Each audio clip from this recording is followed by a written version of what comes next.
Here's a little bit of progression on the bed.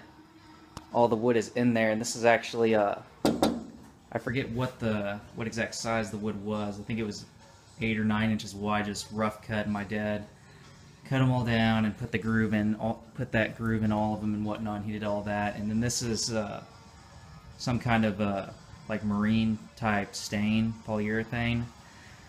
It's supposed to be more resistant to water and UV and stuff like that. So, got the filler neck figured out.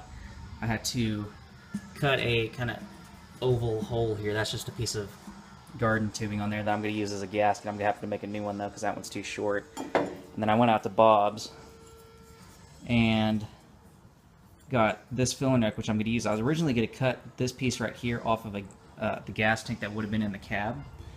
But this, he had a bunch of these up there. This is from a Blazer, at least. I don't know what else they put them on. I just know they had them on a Blazer. Because on a Blazer, this would have been right there. And I took this and did a pie cut, cut it out, a cut this way and a cut this way, and then closed it up, and I welded it all together just now, and it turned out fairly decent for me, having never done something like that before. I'm going to put a little bit of that just a thin layer of JB weld or something over it, since that's supposed to be whatever, impervious to gas, just to make sure all the pinholes are filled that I may or may not be able to see. So that sits in here, it sits straight up.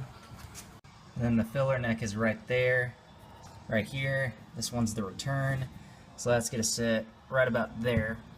And I took this up to the gas station just to make sure, see how far the nozzle went in, because I didn't want to actually have to sit there and hold the nozzle in there. I want to be able just to set it in there and leave it and forget about it and not have to worry about it falling out and spraying gas all over the bed. And I stuck it in there, and it came down to about right here, just about right where this bend started. So that's where I cut it right after the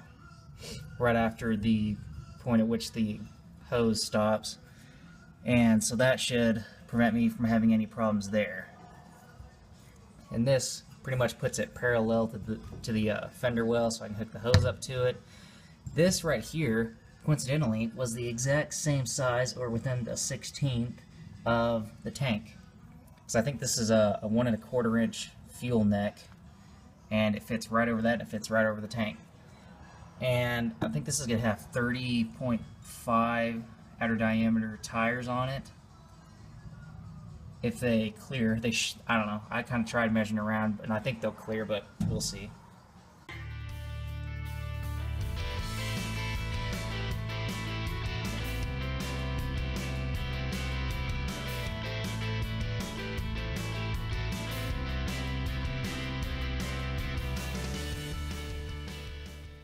So putting the Krager rims on the 68, and the bore of the rim is bigger than the hub on the axle, so I went and had these made, and they take up the gap between the hub on the axle and the bore.